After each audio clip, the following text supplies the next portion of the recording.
Kisah Nabi Yunus alaihi salam ditelan ikan paus. Kisah ini disebutkan beberapa kali dalam Al-Quran. Salah satunya surat Asy-Syaffat ayat 139 hingga 148.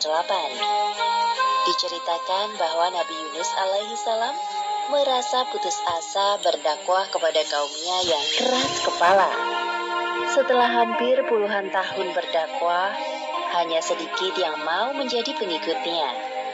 Akhirnya beliau pun meninggalkan kaumnya dengan perasaan marah sekaligus sedih. Allah Subhanahu wa Ta'ala mengutus Nabi Yunus untuk berdakwah kepada suatu kaum di Ninawa, negeri yang terletak di daerah Mosul, Irak. Hampir seluruh penduduk Ninawa masih mewarisi tradisi nenek moyang mereka, yaitu menyembah berhala. Kaum Ninawa tidak menyukai kehadiran Nabi Yunus. Menurut mereka, ajakan Nabi Yunus untuk beriman kepada Allah tidak sesuai dengan tradisi mereka. Wahai kaumku, berhentilah menyembah berhala-berhala itu. Sesungguhnya mereka tidak dapat memberi manfaat apapun kepada kalian. Hanya Allah satu-satunya Tuhan yang pantas kalian sembah. Diam saja kau Yunus. Engkau bisa bicara begitu karena memang bukan dari keturunan nenek moyang kami. Ya benar, inilah ajaran turun-temurun dari nenek moyang kami. Sedangkan engkau hanya pendatang di negeri kami yang tidak tahu apa-apa. Pergilah, kami mau beribadah kepada Tuhan yang nyata terlihat, bukan seperti Tuhanmu yang tidak terlihat. Hahaha, kasihan sekali dirimu, wahai Yunus. Nabi Yunus mulai tersulut amarahnya mendengar cemoohan dari kaumnya. Bahkan dengan beraninya mereka menghina Allah. Lanjang sekali kalian berkata seperti itu tentang Allah. Wahai kaum Ninawa, tunggulah sebentar lagi azab akan turun kepada negeri ini. Aku telah berkali-kali memperingatkan kalian. Setelah beberapa tahun berdakwah, pengikut Nabi Yunus hanya sedikit. Berbagai cara telah dilakukan untuk mendekati kaum Ninawa. Namun mereka malah menghina Nabi Yunus. Sampai akhirnya beliau mulai putus asa. Kemarahan dan kekecewaannya bercampur menjadi satu. Kemudian Nabi Yunus mulai berdoa kepada Allah. Ya Allah, ya Tuhanku, hamba sudah tidak tahan lagi menghadapi keras kepalanya kaum Ninawa ini. Sekiranya engkau mengutus hamba untuk berdakwah di tempat lain, hamba bersedia. Ya Allah, hamba mohon kabulkan permintaan hamba ini. Disinilah letak ujian Nabi Yunus. Beliau tidak sabar dalam menghadapi kamu dan akhirnya memilih untuk menguatkan negeri Ninawa. Padahal tugas dakwahnya belum selesai.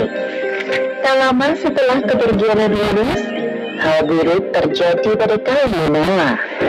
Tiba-tiba, hujan yang awalnya cerah berubah menjadi. Wah, keras sekali suaranya. Apakah ini yang dikatakan oleh Yunus tempoh hari? Wahai ayah, aku takut. Jangan takut, wahai anakku. Ini pasti azab Allah yang dijadikan Nabi Yunus kepada kita. Satu persatu, kaum Ninawa mulai keluar dari rumahnya. Mereka bersujud dan mulai menyadari akan kesalahannya. Ya Allah, maafkanlah perilaku kami yang tidak mau beriman kepadamu. Kami sudah zalim kepada Yunus, Nabi utusanmu. Ya Allah, ampunilah perbuatan kami. Kami sungguh-sungguh bertaubat kepadamu. Ya Allah. Kemudian Allah tidak jadi menurunkan azab kepada penduduk negeri Ninawa. Seperti yang disebutkan dalam Al-Quran, surat Yunus ayat 98. Ketika mereka, kaum Yunus itu beriman, kami hilangkan dari mereka azab yang menghinakan dalam kehidupan dunia. Dan kami beri kesenangan kepada mereka sampai waktu tertentu. Sementara itu, Nabi Yunus telah berjalan cukup jauh. Sampailah beliau di tepi pantai. Langit sore nampak bersahabat. Terlihat di sana ada kapal yang akan berlayar. Kemudian Nabi Yunus pun ikut masuk ke dalam rombongan kapal yang akan berlayar itu. Semua orang heran melihat penampakan seorang nabi di dalam kapal. Namun para penumpang tidak berani menyapa Nabi Yunus. Mereka hanya saling berbisik. Nahkoda menggerakkan kapal cukup cepat. Ketika berada di tengah lautan, seketika itu angin bertiup kencang dan menggoyangkan sebagian badan kapal. Sepertinya akan terjadi badai. Lihat, hujan mulai turun. Aduh, bagaimana ini? Kasihan sekali anakku. Maaf, tuan-tuan. Sepertinya kita harus mengeluarkan barang-barang agar kapal tidak tenggelam. Baik, Mereka pun mengeluarkan semua barang dan menjatuhkannya ke laut. Kami sudah mengeluarkan semua barang. Bagaimana keadaannya? Sepertinya harus ada dari kita yang turun dari kapal.